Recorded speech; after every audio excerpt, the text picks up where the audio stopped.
Hi, everyone. Thanks for joining us again on week 5 of Peer-to-Peer World's virtual conference.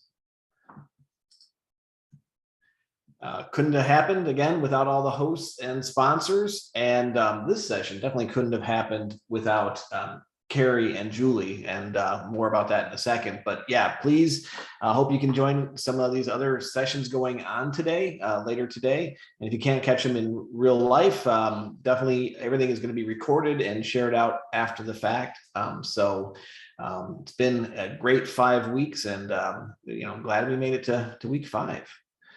Again, stay on afterwards. Feel free to ask questions along the way in the Q&A, and feel free to chat with us and each other in the chat box as we go through this. But definitely, as you think of the questions, ask them, and we'll make sure we get to them.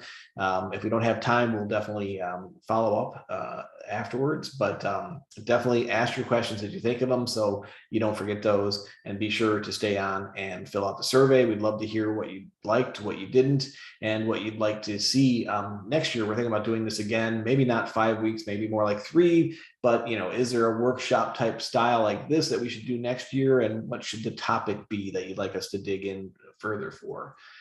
Again, thank you so much to my co-presenters and co-creators, Carrie and Julie, with Susan G. Komen. Carrie's even calling in today from the airport on her way to the walk in Atlanta. They have a lot going on, and they've managed to find the time to help out with this, and I really appreciate it. And then again, our whole goal for this whole thing was to get you through and either help people kind of revitalize or have another look at your communications plan if you've been doing this as a legacy campaign year over year, or set up the framework for a brand new campaign. And hopefully we're meeting that goal. We are on to week 5, all about execution, analytics, and adjustments. But before we get into that, I'm going to do a bit of a review. And Carrie, you want to do that portion? Yeah, I think that's the plan. So go ahead, and we'll move pretty quickly through this. We do have a recap of week 1, 2, 3, and 4, the highlights of what we said, and also the homework. And if you weren't able to participate in real time in one of the previous weeks, but you're wanting to learn more about deliverability, be sure to go back, and all of these are accessible through the Peer-to-Peer World website. And I know if you have specific questions about how to access the past weeks, Mark can answer that. And like Mark said, I am live from the airport and headed to a live event. And I know that the session just right before this was about live events, and I went to the first one last week, and just to stand there in a field in the dark, waiting for people to come, waiting for the sun to rise, it was awesome. And I know that not all of our events will go back to being fully in person all the time. I know some of our peer-to-peer programs aren't even event programs, but I know this is a big part of the industry, and it's just really encouraging to me to see some of this start to return to a new normal. So with that, Mark, go ahead and take me ahead. So in week 1, we talked about strategy, and we talked about how important it is that you get clear on the strategy of your program before you even start thinking about your email strategy. We spend a bit of time on that. Go ahead, Mark. Perfect. The first thing you've got to do once you've set your strategy is you really have to understand your audience. And we've got some animations here, and we went from left to right. We've got people who love to do the activity that we are putting on. The next one is my team does it, my squad does it, my tribe does it. Then the next one is, this is part of what my friends and family do. And that gets just a little bit closer. Whoa, you're moving me too fast there, Mark. The next one is, we're doing this because we have a connection to the cause. And then the last one is, we're doing this because we have a connection to the organization. And traditionally, moving left to right, the stronger affinities are at the right and the weaker affinities are at the left. So, I'll cycle for whoever can give me a cycle event, all the way over to I care about Memorial Sloan Kettering. So we want to understand the motivations. Okay, Mark, go to the next one, and you can do this one really, really fast. The other thing we have to know about these people is who are they and what else can we figure out about them? There's even a few more animations here, Mark, so keep us going. Board member, activist, father, veteran, survivor, team captain. And the example I used is, it doesn't matter to me at Susan G. Komen if someone's a pet lover, but you bet it matters to somebody at the Humane Society. So you have to get really clear about the things you've got to know about your people and which items of information matter most to you and what you're trying to do. May not matter to someone at the Humane Society if someone's a cancer survivor. It definitely matters to me. Go ahead, Mark. The next thing we've got to get clear about is what we want them to do. And we've got a couple slides here that'll build. An email needs to do 4 big things. The first thing it needs to do is make an ask and get us across the journey. So 4 big parts of the journey. First, we've got to get people to come. We've got to activate them as fundraisers. We've got to optimize their fundraising, and we've got to get them to come back the following year. So as we think about the customer journey, these are the 4 big buckets that we always want to be thinking about. And e-com also needs to inform. People need to know if they have to download an app. They need to know when to log into the Facebook. They need to know when to show up in the field, standing there, waiting to hear your awesome opening ceremony and get going. Go ahead, Mark. Now, this is the next thing, is each of these buckets requires its own campaign, but they also run concurrently with each other. We never just say, oh, yep, we're done activating people as fundraisers. We may take a little bit of gas or a little bit of pedal off that, little bit of foot off that gas pedal, but we're always going to be running all of these campaigns as long as we're trying to get people there, get people fundraising, get them doing more and getting them to come back. Moving into week 2, we talked about timing and segmentation. This was Joanne Collins was with us and Julie.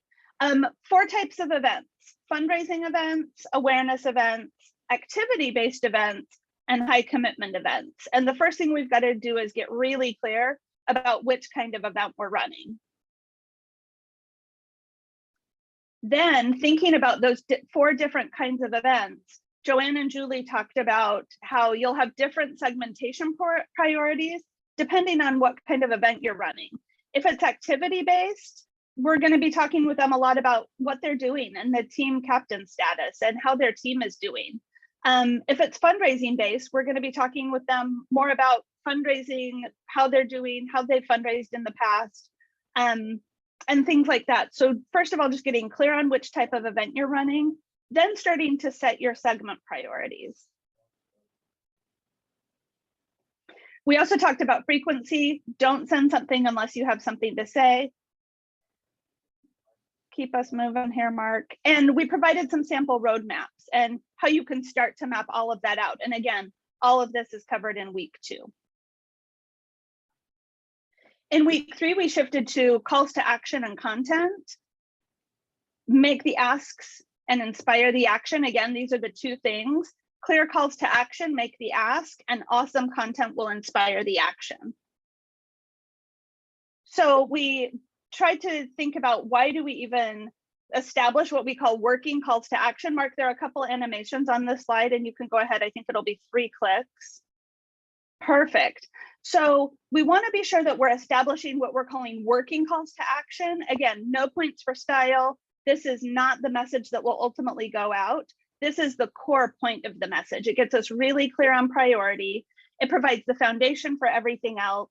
It informs what kind of links and buttons and preview content we're going to use. It also helps us set our subject line. So our working calls to action might be, need them to register. Of course, that's not what goes out in the email, need you to register.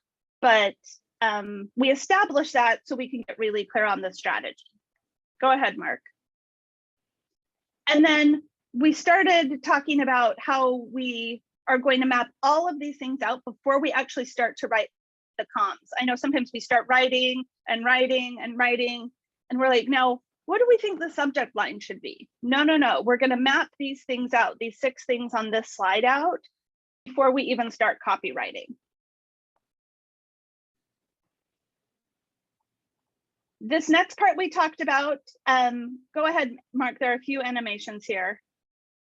I think maybe just one more. Perfect. We talked about how people who have not started fundraising, we immerse in the why, and people who have started fundraising, we immerse in the how. And again, this is just one example of one segmentation type within one of the different types of events. But we've got to get really clear on, okay, if we're going to talk to you based on what we know about your current fundraising, what are the different strategies for people who have and have not started fundraising? Go ahead, one more ahead, Mark. We also talked a lot about the cycle of how good can it make you feel, and we dangled the little carrots in front of the bunnies. You'll feel great if you do this, starting with suggesting it. Adding impact, if you do this, here's the kind of change we can make in the world. We talked a little bit about normalization. Other people just like you have done this. And then finally, incentives, recognition. And if you do this thing we're asking you to do, you can get this or experience this. And sometimes that's, again, recognition, and sometimes it's actually a thing. People love things. One more ahead, Mark. We talked about demonstrating the why. You've got to have that left brain activated with powerful stats that demonstrate your mission impact, and also the right brain activated with those stories that really bring your mission to life. And moving into week 4, we talked about design and deliverability. And this next slide is one I love. This slide here can hardly do it justice. Last week, this was a build that took a lot of time with a lot of really, really great examples. Again, this is one I would encourage you to go back to because we talked about all of these things in depth. Go ahead, one more, Mark. We also talked about deliverability and how the tool you're using and also the recipient's email environment really matter. And there's a lot of new things happening in this space that can either help us or trip us up, depending on whether or not we're keeping up on things. I know that some of the actual email clients on our receivers' ends are starting to put up more barriers to mass mailings and things like that. So in the homework, there are a few things that we tell you to dig into. Big one here, know your deliverability rate, and take a look at what's hard bouncing and what's soft bouncing, and be sure that you're providing some kind of preference center or certainly way for people to unsubscribe. And if you can, ways for people to say, I want more of this kind of message and less of this kind of message. Send me more things about your events and less things about your matching gift campaigns. If you have the ability to do that, that'll help you a lot. And with that, I don't know that we'll go over all of the homework. First one was, again, get clear on your strategy. The next one was get really clear on your audience and what you can figure out about them. In timing and segmentation, it was a lot about understand which kind of event you are, what you need to get out of the people based on that, and then start to map that out.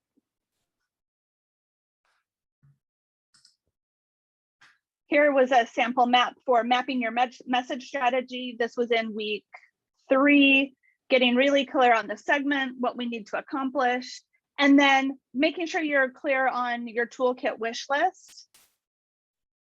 And then from last week's design and deliverability, gathering inspiration, gathering images, continuing to build out that wish list, continue writing the messages that we started talking about in week 3, and then really digging in to make sure that you know your deliverability metrics and that you have a way to track those. And this is one of the first of many of Mark's awesome video slides. And we're saying, just do it now. I loved Dwight up in the corner, do it now. And I know that, you know, even as Julie and I have been talking about how we're going to take this approach at Komen, Mark, go ahead, one more. It's like, holy smokes, how do we do this? And go one more forward. You don't have to go it alone. First of all, understand there are lots of different ways to do this based on what kind of organization you're at. If you're at a small organization, a large organization, if you've got a team, if you've got communications resources, if you've got copywriters and people who understand this, if you've got agency partners. And sometimes it's, I'm a one-person shop and I'm the executive director, and I'm the fundraiser, and I'm the program delivery person. I'm also the night janitor. So Mark, go ahead, one more forward. Phone a friend. There are people out there, people on this very call, I would imagine, who can help you. There's something you can get from your marketing team, your comms team, your mission team. They have insight into what you're already building. They have insight on what's in the pipeline. They know the best mission stories. But also, this as an industry is a very helpful industry. It's a very friendly industry. And if you haven't chatted people up in the chat during this conference already, you've got one more day to do it. And I know there are people who are willing to help.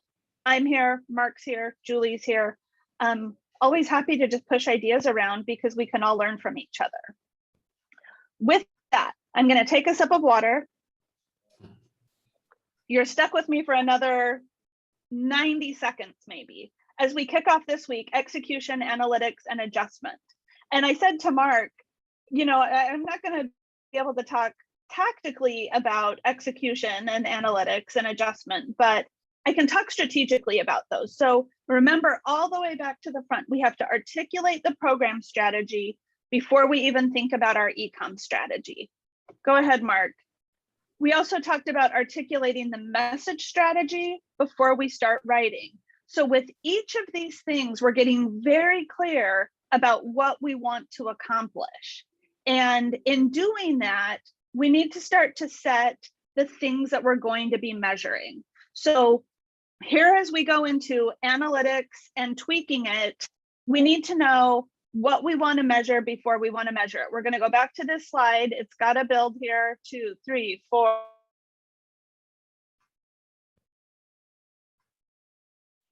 Our suite of emails is probably designed to do one of these 4 or 5 things.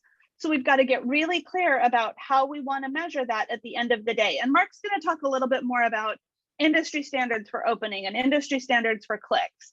Mark, go one more ahead. If we're trying to move the needle on a peer-to-peer fundraising program, I have a hypothesis that there are really 4 big things we can do to move the needle. And of course, there are a million things under all of these, but somebody at a conference once asked me, like, if I can't measure 1,000 different things, what are the 4 things I should be measuring? And this is what we've been engineering from. And this is what I want to engineer back to, is if we're sending out an email that is designed to get people to register, we've got to say, okay, how successful was that? Where did we start? We sent the email, and 3 days later, where were we? So these are the 4 big things. If you're not measuring anything else, measure how many new people did we get to come? How many people came back? What percentage of those people fundraised? And how much did each fundraise? And with that, that's a little bit on the strategy side. Know what you're measuring before you have to measure it, because you need to be able to ensure that you can measure it at the end of the day. And sometimes we can design things that are simply not measurable. And we want to be sure that we head that off at the pass before we get to the end and realize we don't know how to measure the effectiveness of everything we've just done. With that, I turn it over to Mark to talk all about where we're going this week. That was awesome. Well done. And all from an airport lounge. So great job. Could have been the home office as far as we could tell. So thank you, Carrie. So now getting into the weeds a bit, obviously, there's a lot of factors that affect how you actually tactically make all this stuff happen, right? So, I'm going to talk about, I'm breaking this into 3 different kind of categories. How do you make things more efficient? What are the benchmarks, and how do you record against those? How do you report on them, and your analytics? And then, when is it time to change, right? So that's going to be the rest of the session and kind of how I've broken it down. And obviously it all depends on a lot of different factors. But let's talk about, building your actual emails, right? Varies by platform, what you can do and how you can do it. But normally there's some type of drag and drop or WYSIWYG. What you see is what you get editor, where you can actually drop in and build your emails, right? And then normally there's usually also the ability to further tweak the design via style sheets, CSS, HTML, JavaScript, or coding, right? So the first part, the average layman can do, a Luddite like myself can do, and build emails if you have the content. Easy enough. The second part, you'll need somebody that knows how to get into HTML and tweak things a bit. And you might be able to do that yourself. You might have a member of your team, or you might have to go outside.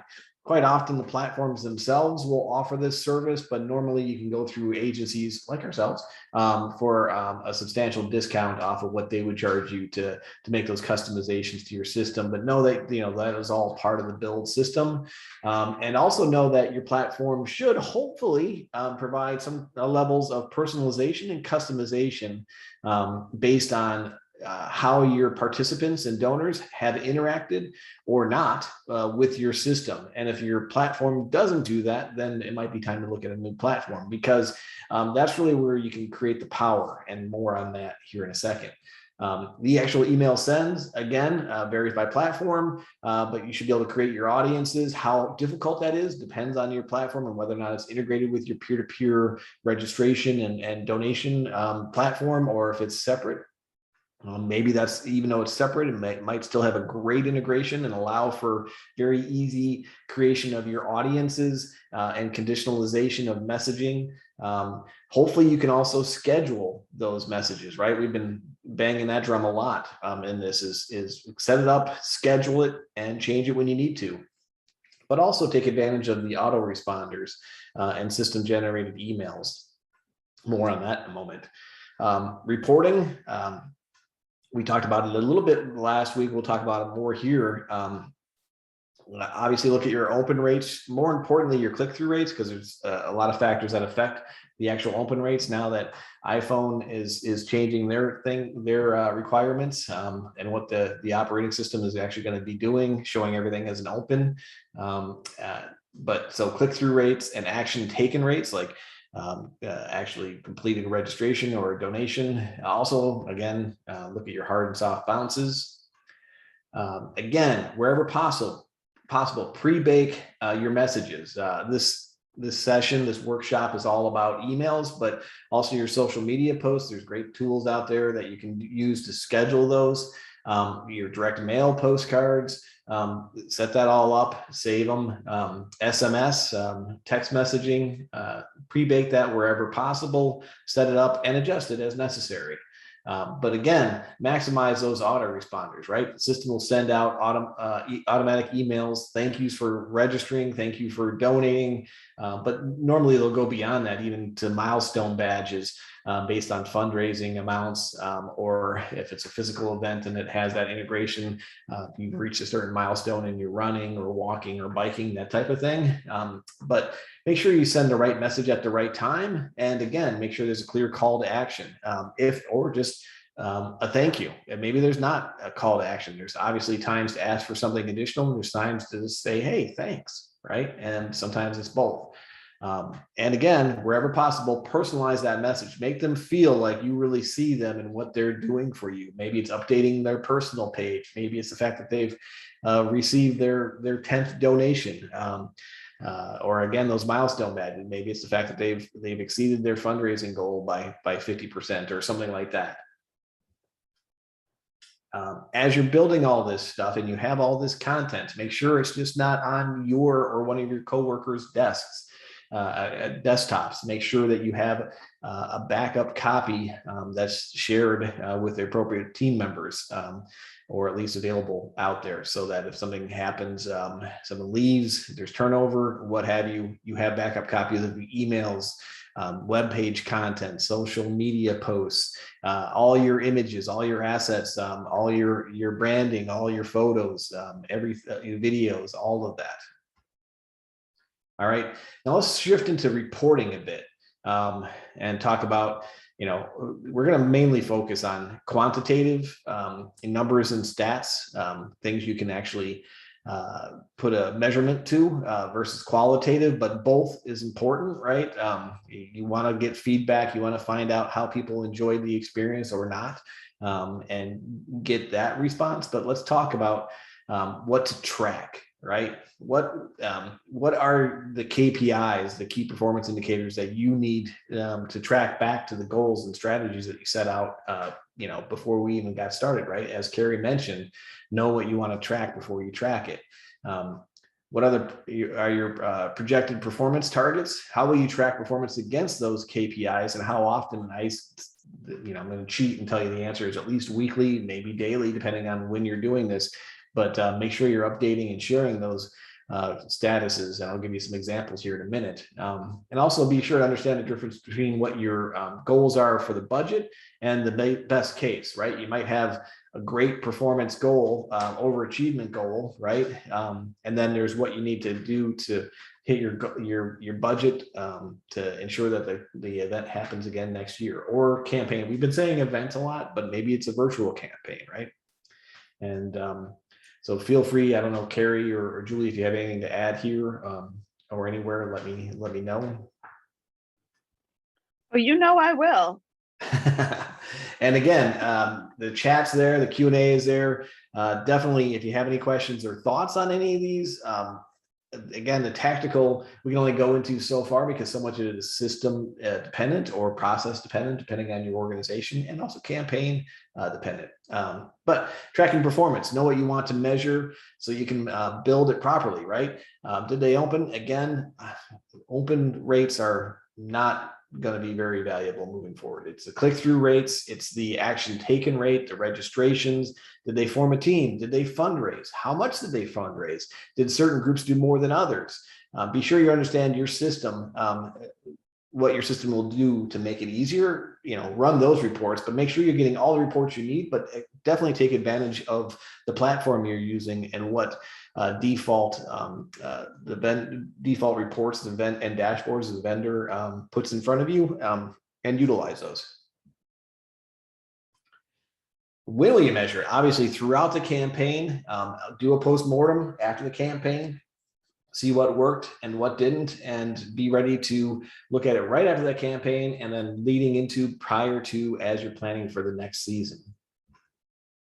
All right, let's look at some industry benchmarks here, because I think that's very important to know what's out there. I'm not going to go through all of these in great detail. I do have a ton of screenshots here, but I'm going to go through them relatively quickly, and happy to drill down if anybody has any specific questions or thoughts about any of these elements. But I do at least want to make sure everybody's aware of these different resources out there, because I think it's great that these different agencies and platforms do these reports, and I think they're very valuable. The first one I wanted to share is M&R's benchmark report. If you go out to mrbenchmarks.com, it's kind of freaky looking when it first comes up. It kind of scrolls through, has some animation to it, but it has a lot of great details in there, such as, and it's general, not focused on peer-to-peer fundraising so much as general industry standards around nonprofit. And some of the things I kind of highlighted here are, they found that for the open rates are between 18 and 21%, again, depending on your vertical. The click-through rates is around 1.7. Page completion rate is around 18%. They're seeing industry-wide. In other words, completed a donation, completed a checkout, registered for something, signed up, RSVP'd, took action on an advocacy alert, and the unsubscribe rate is about 0.18. Again, those are pretty broad industry standard findings that they found. And I thought this was interesting. The website share by device, most people it has, as we believed, moved to mobile devices, either their phones or tablets, to actually view a website. Just over 56%, right around 56% when you consider both mobile and tablets. But when it comes to donations, still the majority of donations and revenue in general. So again, registering for a paid event, gala, that type of thing is normally still done on a desktop. So I thought that is very interesting to keep in mind, but always obviously make everything very mobile responsive. Next one I wanted to highlight is Classy. And again, we had the links here. We'll be sharing the deck after the fact. But if you're not familiar with these, definitely go check out these things in great detail. I just wanted to highlight a couple of big things out of here. Classy, when it came focused on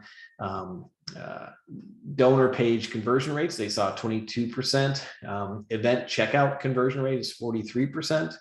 I thought that was interesting. Now, what I thought was really interesting is on average, 4 out of 5 donors acquired by individual fundraisers are brand new to the organization. So if you need to, if you're new to or considering getting into peer-to-peer fundraising and you haven't yet, that's when you can take to your board or your advisory committee or whoever's, needs the justification. So for why you should do peer-to-peer fundraising, because you'll probably get 4 new names for every existing donor that you get, and that can be huge. Maybe they'll never give to you again because they're more connected to that person, that participant, than the cause itself. But hopefully the goal is to be able to convert them into advocates, constituents, and lifelong donors, right? Amount raised by individual fundraisers. I thought that was interesting. The median 103, average 475. So big difference. And that's why you should always look at these numbers through a couple different lenses, because again, average, that gets thrown off by those really, really large donations, right? Or maybe someone paid for sponsorship through that and really offset the numbers, right? Whereas median is half or above, half or below. So right in the middle is the median. So both those numbers are important, but know the distinction and know which one you're representing when you're talking to folks. Another great resource, peer-to-peer professional forum, every year does their top 30. I always have a copy nearby. There's probably one on my, there's one on my desk right here.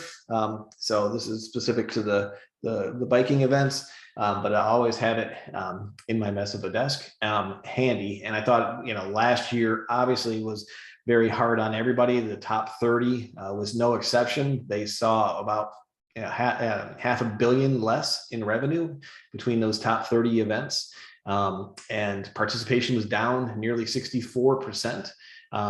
But the per participant fundraising was up to help offset that, and of course there's a lot less event production costs. So there were some positives as well, but it's always good to see those benchmarks out there.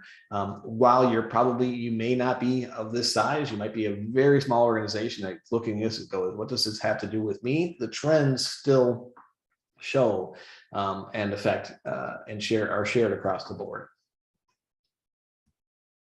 All right, then Blackbaud does normally an annual peer-to-peer fundraising study. And I have a lot of screenshots in here. I'll probably blow through some of them rather quickly, but a really handy resource. They, out of these top 30, last I checked, about 20 of them were on TeamRaiser. So they do have a lot of larger organizations and organizations of all size on their TeamRaiser, but also their just giving platform. By no means am I doing a commercial for them. I'm just saying they have a lot of data to share. So that's why I think their report is really useful, because it does have a lot of information. In this first slide, it kind of shows the breakdown of the different types of campaigns organizations are doing: cycling, DIY, challenge, and then either free or a registration fee is required.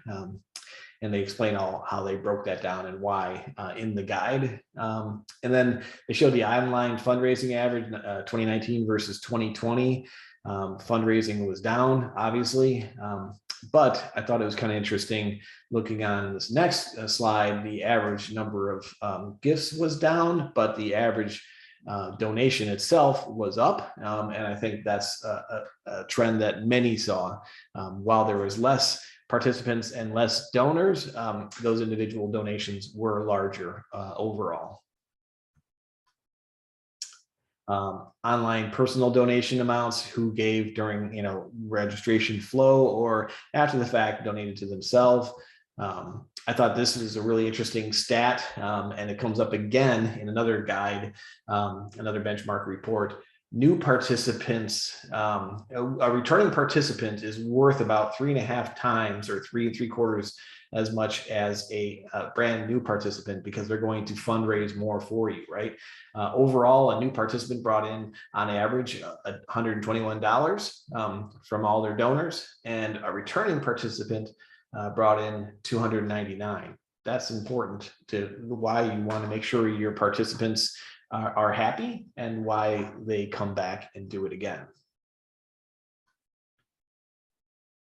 Talk about sending emails, average team size. Fundraisers do on teams do raise more funds because of the camaraderie and the competition between team members and between teams.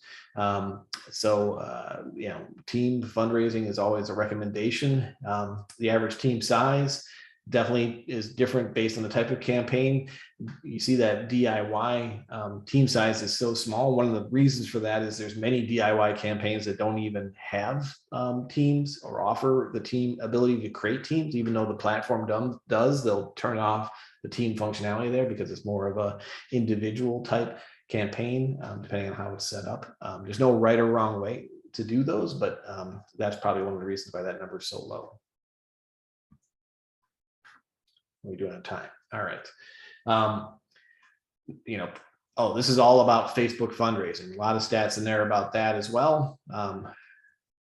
And then I'm going to move on to Tiltify. Just put out a study recently. Very interesting stuff. They obviously are one of the leading folks and the first ones that did live stream fundraising, integration with Twitch. There's others that do it and do it very well. Donor Drive.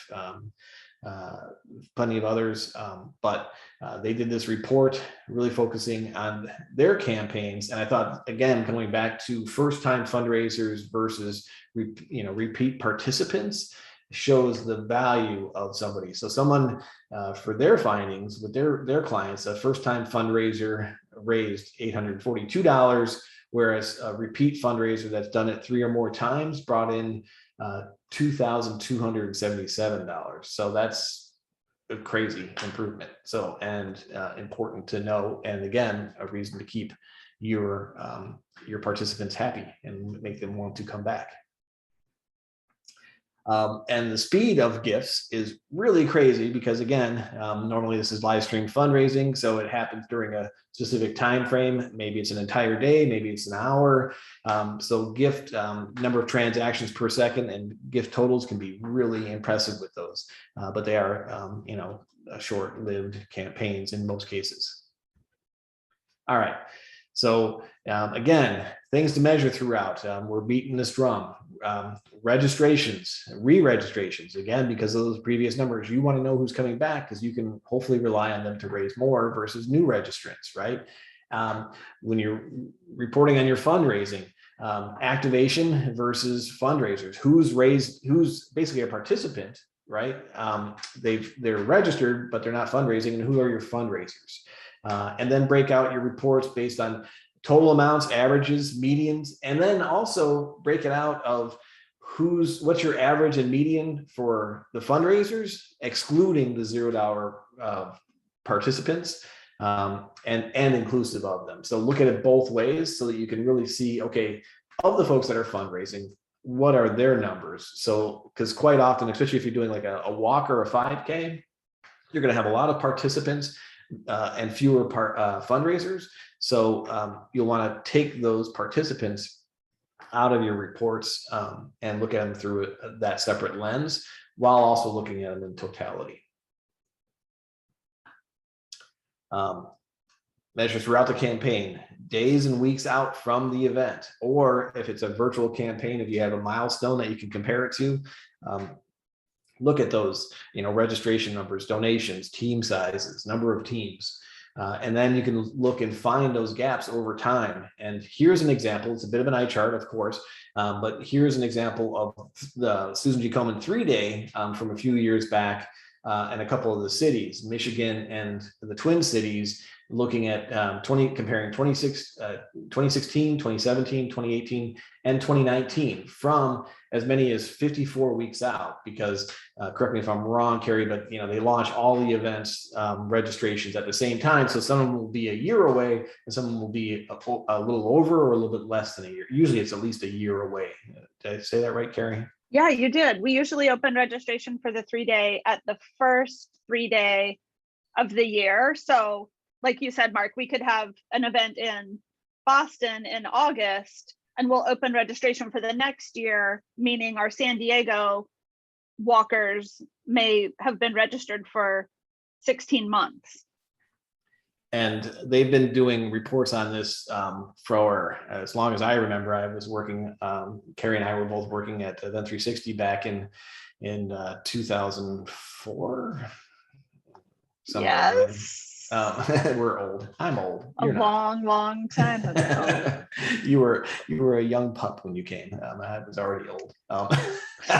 But these reports have been in the works since then, and they're just as good now. And yeah, great analytics. You can see the week over week how many people are registered each week, and then there's cumulative registrations. The same thing's done for donations. And team numbers, all of that. And you should have similar reports for your campaign so you can see year over year, week over week, month over month, how you're doing compared to other weeks. And again, looking back at those benchmarks, how are you doing compared to those, and making sure that it's all being what you expected. And if not, make those changes. Here's some other reports just quickly showing kind of different email messages that went out and the number of click-throughs per email, also open rates, unsubscribes, deliverability, hard bounces, soft bounces, all of those things. And they look at it in detail, and you should too. All right, so once the season's over, have a project postmortem, right? Take a breath, be really happy, but also be looking at what worked and what needs to change. And maybe it is time for a change, right? What are those things that might change? Maybe it's, again, the communications, again, beating that drum throughout the week by week. Look at what you're seeing, those trends, and see if you need to make those minor or major tweaks in communication, the timing or the frequency or the message itself based on what you're seeing. But also at the end of the season, see what you can adjust based and make better based on your results and tweaking for next year. Maybe it's time to consider another type of campaign. Maybe not get rid of a run or a walk, but maybe just add a virtual campaign, or maybe get rid of that, or you have a virtual campaign. Maybe it's time to add a physical event. I think Susan G. Komen does a great job of having a variety of options. They have Walk, Race for a Cure. They have their DIY fundraising. They have their corporate events, they're Dress Up for Cancer. They have the 3-day for endurance, walking. And then they even had to pivot to the 3-day nation for the virtual campaigns. They have a campaign to allow people to fundraise however they want to. So I think a great example of different types of campaigns that can be done. Maybe it's your platform that's holding you back, right? Maybe you're hearing from your participants that it's hard to use, or you're getting a lot of support requests, or you're seeing a lot of shopping cart abandonment where they don't get all the way through to the registration process and they complete the registration. Maybe your staff is spending way too much time trying to integrate or pull reports and export and import, or making updates to the system, or the having to do too much in HTML and CSS to make it look just right. Maybe the functionality isn't what it should be anymore. Maybe it's not integrating with your CRM, or maybe it's not integrating with other technology, fitness apps, social media. I just love that panda. That panda is very angry. Sorry, I got distracted.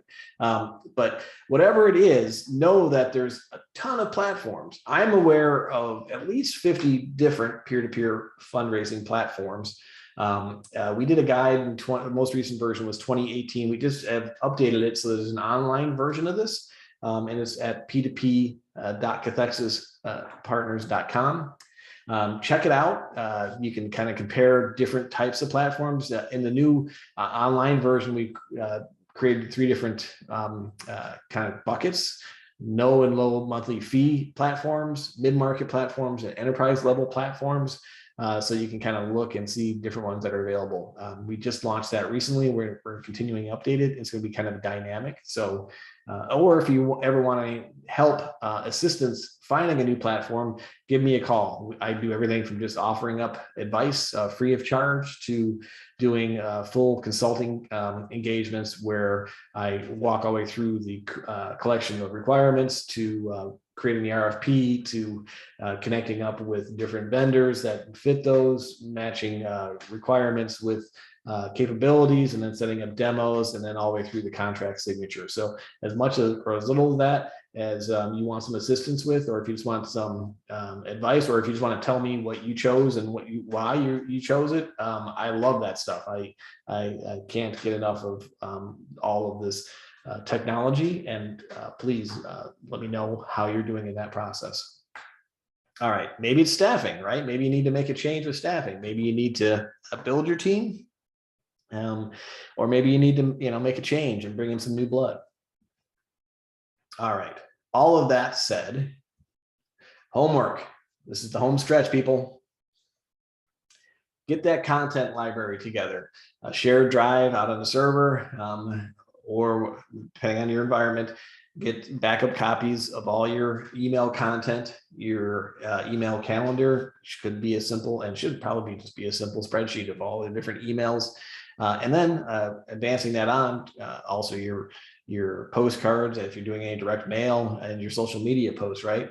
All your web page content. Hopefully the system itself will back those up. But if not, if versioning is an issue, if you're changing pages kind of mid-season based on updating logistical information versus just going live, and you don't have versioning control where it's saving a version of the previous one so you can look at it in the future, make sure you back up all that content so you don't have to recreate it from scratch next time.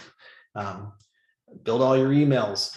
It's time. We've walked all the way through the process, so hopefully by this time you have your calendar, you have your emails, you have your branding, you have all your images, and it's time to start building those things out. Even if your campaign's not for a while, you'll be so much happier when next spring you go in there and go, okay, it's time to launch this stuff. Oh wait, I've already built it. Wouldn't that be a wonderful world if we lived in it? So if you can do that now, or start doing that now, right? You might change things a little bit, but at least you have the base foundation there to start from. And check out all these different benchmark reports and see how you measure up, or what you can expect if it's a new campaign, and create your own reports, taking advantage of what the system allows, but also making sure you get what you need. Sometimes it does require, depending on your platform, pulling different reports out, 2 or more reports out of the system, and then putting together in spreadsheets in Excel, and then maybe even creating some pivot tables. But sometimes that's what you need to do to make it happen. Maybe you have a data warehouse or a data lake where you can run any kind of report you want. Depends on the size of your organization. All right, I ran through that uber fast and have 10 minutes to spare somehow. Julie or Carrie, anything to add or anything to correct me on? No, not really.